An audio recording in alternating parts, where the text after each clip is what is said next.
इतने सालों से मैंने यहाँ नौकरी करी तो मैं कहाँ जाऊँ, चले जाऊँ। मेरे को बहुत डर लगती है सर। पैदल पैदल आती थी मैं, डर के मारी कि मेरी तनख्वाह काट देंगे तो हम खाएंगे क्या, खर्चा कैसे चलाएंगे। नौकरी चली जाएगी तो भूखे मर जाएंगे सर। जब हम 16 साल से यहाँ हैं और जवानी यहाँ बीत गई तो अब हम कहाँ जाके काम करेंगे, हमें कौन काम देगा, आप ये बताइए। जिस कर्मचारी ने अपनी जिंदगी का बड़ा हिस्सा आपको आपकी नौकरी करते करते दे दिया, आप उनको आज कह रहे हैं कि अपना एक्सपीरियंस सर्टिफिकेट 8वीं पास है कि नहीं, आपको काम की योग्यता है कि नहीं, इसको आप साबित कीजिए। घर वाले हैं, बच्चे हैं, एक सैलरी सर 6 जने को खवा रहा हूँ सर, बताओ। इससे हमारी नौकरी चली जाएगी, हम अपने बच्चों का पेट कहाँ से भरेंगे, जिसमें कि मेरे घर में तो कोई कमाने वाला भी नहीं है, हस्बैंड है वो ड्रिंक करते हैं, मैं अपने बच्चों का पेट कैसे भरूंगी। Indira Gandhi Delhi technical university for women Delhi सरकार के अंतर्गत है। यूनिवर्सिटी के सफाई कर्मचारियों का कहना है कि उन्हें नौकरी से निकाला जा रहा है। पुरानी कॉन्ट्रैक्ट कंपनी ACME से नई कंपनी विशाल एंटरप्राइजेस को कॉन्ट्रैक्ट दिया गया है। कई सालों से यूनिवर्सिटी में काम कर रहे सफाई कर्मचारी अचानक नौकरी छीने जाने के डर के साथ जी रहे हैं। मेरे को हो गए 17-18 साल हो गए सर।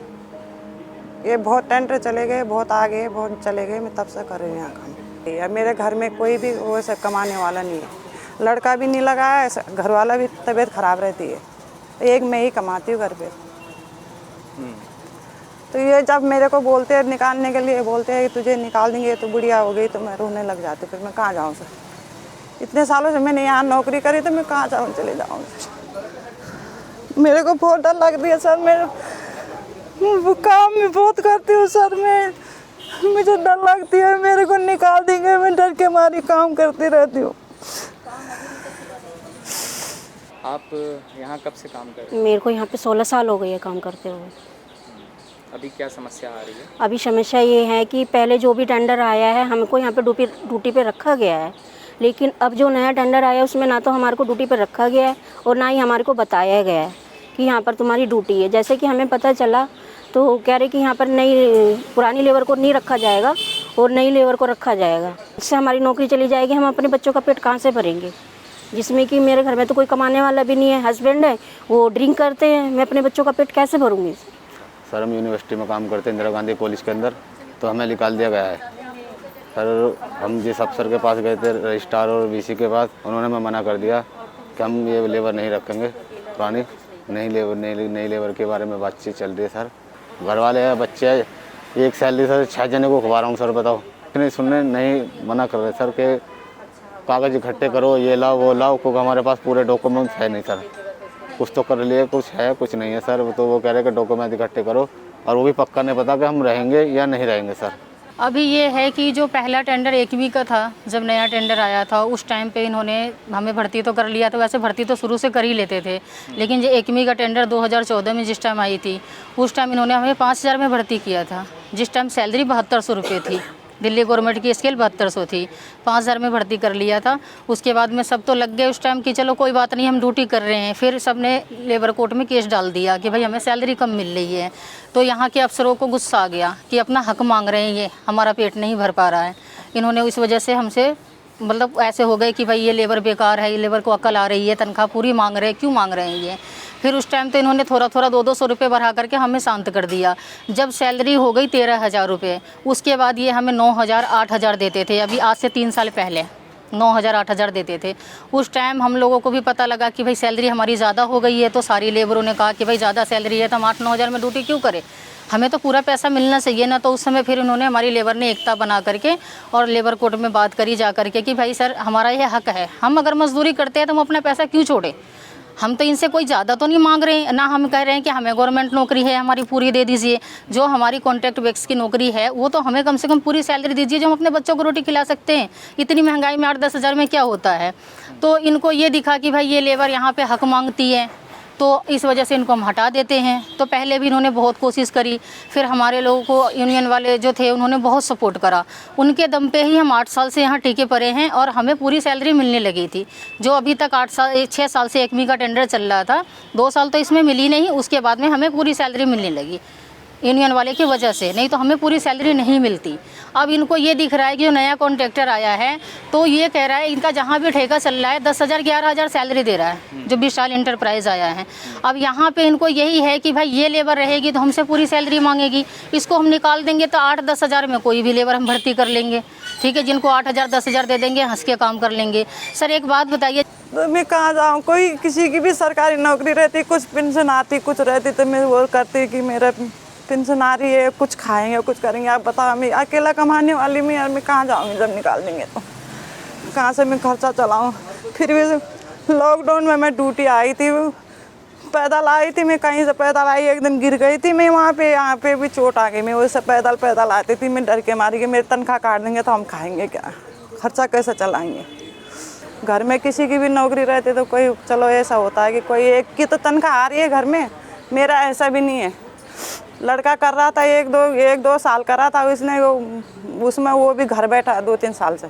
सिस्टर की शादी है अभी सर जस्ट में, फरवरी के अंदर हमारी। अब नौकरी चल जाएगी तो सर फिर शादी का कैसे करेंगे? हम कुछ भी नहीं कर पाएंगे सर इस मुहूर्त में। अब छोटा भाई है, लॉकडाउन के चक्कर में नौकरी छोड़कर घर बैठा था अपने, 2 भाई कमाते तो हमारा घर चलता है। सर हमने सर ये चीज़ें ऊपर रजिस्ट्रार साहब को होती थी, बाद मीटिंग हुई हमारी से बात भी होती थी, मगर ऐसा कोई जवाब नहीं मिलता जो हमको तसल्ली मिले उस चीज़ से हमारे लिए। सर नौकरी चल जाएगी तो भूखे मर जाएंगे सर, घर में कोई है नहीं कमाने वाला उसके बाद। सिलसिले में बात हुई थी, लेकिन उन्होंने तो क्लियर ही मना कर दिया कि जो ठेकेदार है वो अपनी लेबर कहीं भी लेके जाए, आने वाला ठेके वाला वो कुछ भी कर सकता है, उससे हमको कोई लेना देना नहीं है। बहुत सारी दिक्कतें आ जाएंगी जिसमें कि मेरे घर का खर्चा नहीं चलेगा, मैं अपने बच्चों को कैसे पाल पाऊंगी?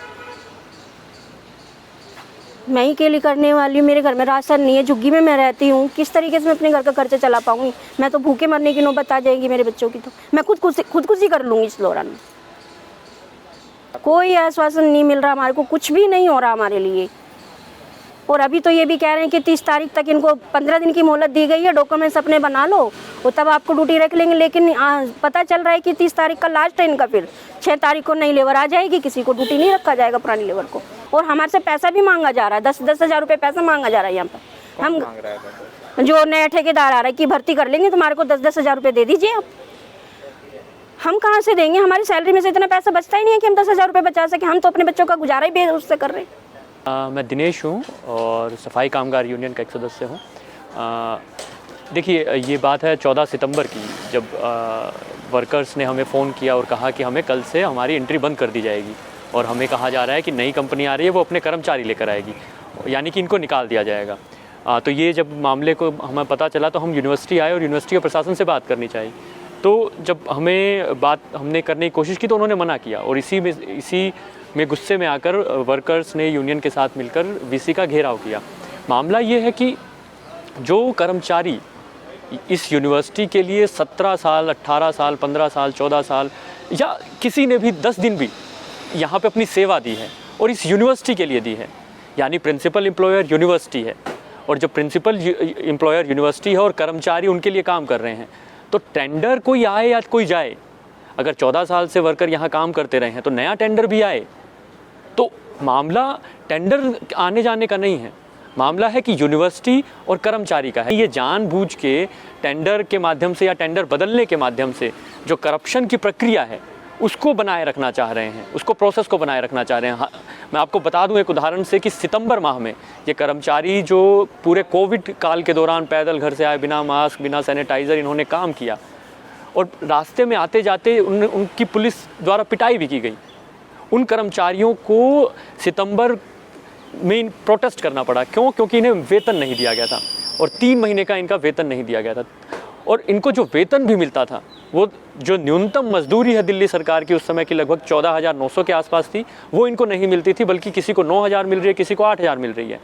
ये नियम कैबिनेट दिल्ली सरकार ने मजदूरों को ध्यान में रखते हुए, जो कॉन्ट्रैक्ट मजदूर हैं उनको ध्यान में रखते हुए ये एक मीटिंग में पास किया था कि आपको 80% जो कर्मचारी हैं वो रिटेन करने पड़ेंगे। दिल्ली में अगर आपके पास कॉन्ट्रैक्ट है, कोई कॉन्ट्रैक्टर कंपनी है, तो उसको अपने कॉन्ट्रैक्टर जो कर्मचारी हैं उनको 80% उनको रखना पड़ेगा। लेकिन यहाँ पे तो पूरी तरह से हम देख रहे हैं कि 38 कर्मचारी हैं तो 38 के 38 कर्मचारियों को बाहर निकाला जा रहा है और बिना किसी वजह के ये हम आपके माध्यम से यूनिवर्सिटी से ही मांग करना चाहेंगे, क्योंकि ये ज़्यादातर जो कर्मचारी हैं वो दलित परिवारों से, गरीब परिवारों से और ऐतिहासिक रूप से पिछड़े हुए परिवारों से हैं। आज इनसे कहा जा रहा है आप 8वीं का सर्टिफिकेट दीजिए, आज इनसे कहा जा रहा है कि 14 साल काम करने के बाद कि आप हमें एक्सपीरियंस सर्टिफिकेट दीजिए। कितना हास्यास्पद है ये।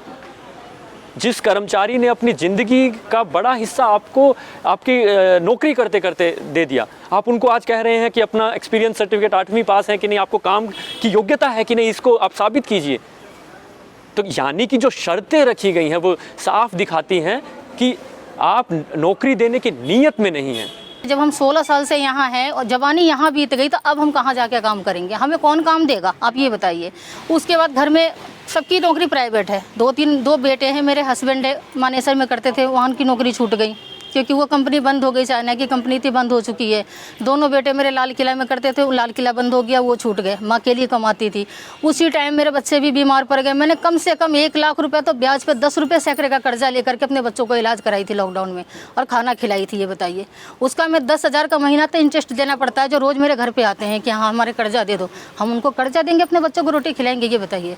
जब ये हटा देंगे तो हम कहाँ जाएंगे, कहाँ से अपने बच्चों को पालेंगे? इतनी परेशानी हमारे घर में है, फिर भी हमसे कहते हैं कि नौकरी छोड़ दो। कैसे नौकरी छोड़ दे सर, ये बताइए। और जाए क्यों? हमने गुनाह करा है, हमने हक तो मांगा है इनसे, हमने इनसे कुछ नहीं मांगा है। जो हमारा हक है, जो दिल्ली गवर्नमेंट ने इशू कर रखा है सैलरी की, जो आपकी मिनिमम सैलरी है आप वो लो, हम वो मांग रहे हैं इनसे। ना इनसे हम बदतमीजी कर रहे हैं, ना इनसे हम लड़ाई कर रहे हैं, ना इनसे हम कुछ फालतू चीज़ें मांग रहे हैं। जो हमारी सैलरी है वो हमें दो, हम ड्यूटी करने के लिए तैयार हैं। 8 घंटे आपके अंडर में ड्यूटी करते हैं, आपको जहाँ काम कराना है वहाँ से काम कराओ। 8 घंटे आप काम लो हमसे। अगर हमारे काम में कोई कंप्लेंट हो तो आप कह सकते हो कि आपके काम में कंप्लेंट है, आप निकाल दो, किसी को भी निकाल दो, कोई दिक्कत नहीं है। जब आज तक आपको काम में कोई कंप्लेंट नहीं आई है, हम पूरा काम करके दे रहे हैं, हमारी लेबर कोई चोरी नहीं कर रही है, कोई बदतमीजी नहीं कर रही है, कोई आपसे उल्टा नहीं बोल रहा है, तो ये सारी लेबरों को हटाने की क्या ज़रूरत है? क्यों नहीं बोलेंगे सर? सच बोलना कोई गुनाह है? भीमराव अम्बेडकर ने ही अकेले आवाज़ उठाए थे, उनकी आवाज़ भी दबाने की कोशिश की गई थी, तो हम क्यों नहीं बोल सकते? हम भी तो इसी देश के हैं, हमें भी तो बोलने की पूरी छूट है। हम अपने हक के लिए क्या बोल नहीं सकते हैं? हम रजिस्ट्रार सर के पास जाते हैं, वो कहते हैं हमारी सुनो, हम उनकी सुन भी लेते तो हमारी तो नहीं सुनते ना। वो अपनी सुनाते हैं हमें कि हमारी सुनो, लेकिन हमारी नहीं सुनते हैं। वो BC मैम के पास जाओ, वो हमारी नहीं सुनती हैं। किसी फैकल्टी के पास जाओ, वो कहते हैं हमसे बात करोगे तो हमारी नौकरी चली जाएगी। तो हम किसके पास जाए? हमारे पास तो एक केजरीवाल सरकार है जो हमारी मदद करती आई है आज तक, और वो कर रही है, और हम उनके सहारे चल रहे हैं बस। द वायर ने इस मसले पर यूनिवर्सिटी के रजिस्ट्रार से बात की। सर, ये आज मेरी बात हुई आपके यहाँ के कर्मचारियों से, तो उन्होंने बताया कि टेंडर चेंज हो रहा है तो उनकी नौकरी जा रही है। हाँ। तो इसमें सर आपका क्या कहना है? मैं ऑलरेडी उनको कम्युनिकेट कर चुका हूँ जी, मेरा स्टैंड सभी लोगों को जी। हमने नए जो टेंडर है उनको बोल दिया है इनको रखने के लिए। जी, क्या नए कैंडिडेट्स को? इन लोगों को रखने के लिए बोल दिया है। अच्छा, मतलब आप एजेंसी को आप ये कह रहे हैं कि जो नई एजेंसी है वो इन्हीं लोग को रिटेन कर रही है? हमने बोल दिया है उनको रिटेन करने के लिए। अच्छा। लेकिन सर वो ये कह रहे हैं कि अभी इस पर उनको पूरा आश्वासन नहीं दे रहा है विश्वविद्यालय। और नहीं, हम आश्वासन कैसे देंगे सर? जी, या तो गवर्नमेंट पॉलिसी चेंज कर दे कि हम एक एजेंसी से आप कंटिन्यू करेंगे, तो पॉसिबल नहीं है। एजेंसी चेंज होती है। हम बहुत पहले से इन लोगों को कम्युनिकेशन कर रहे हैं, इन लोगों को बहुत समय से मालूम है कि एजेंसी चेंज हो रही है। So we have already faced, we have given an extension also so that they are getting the sufficient time for completing these necessary formalities with the new agency. So जी, that we have already taken care. लेकिन sir नियम They are also concerned. They are serving us, so they are also concerned about them. It's not that they are not concerned about them. Okay sir, नियमानुसार तो 80% employees तो retain करना ही चाहिए। तो sir इस नियम का तो मुझे आइडिया नहीं है कि 80% एम्प्लॉइज को रिटेन करना चाहिए, मुझे इस बारे में जानकारी नहीं है। बट हमने सभी लोगों को रिटेन करने की बोल दिया है। अच्छा, आपने ये बात बोल दी है नई एजेंसी को? जी।